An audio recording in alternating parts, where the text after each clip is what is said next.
গাজায় অবশেষে নেমে এসেছে বহুল প্রত্যাশিত শান্তির সকাল।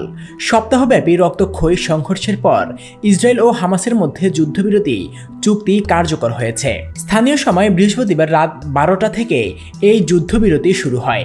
আর ভোরের আলো ফুটতেই রাস্তায় নামে হাজারো ফিলিস্তিনি, হাতে পতাকা, মুখে স্লোগান, চোখে আনন্দাশ্রু।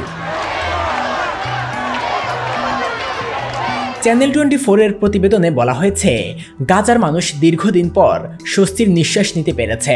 বোমা বর্ষণে বিধ্বস্ত নগরীতে মানুষ এখনও গৃহহীন, কিন্তু আজ তাদের মুখে হাসি। অনেকেই বলছেন, আমরা শান্তি চাই, সন্তানদের আর মরতে দিতে চাই না। হামাসের এক মুখপাত্র জানান, যুদ্ধবিরতি ন্যায়সঙ্গত চুক্তির ভিত্তিতে হয়েছে। আর ইসরায়েল জানিয়েছে তারা মানবিক কারণে অস্ত্রবিরতিতে রাজি হয়েছে।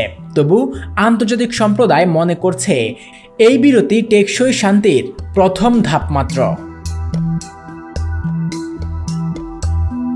জাতিসংঘের মহাসচিব আন্তোনিও গুতেরেস এই চুক্তিকে স্বাগত জানিয়ে বলেছেন, এখন সময় এসেছে গাজায় স্থায়ী শান্তি প্রতিষ্ঠার জন্য কূটনৈতিক প্রচেষ্টা জোরদার করার।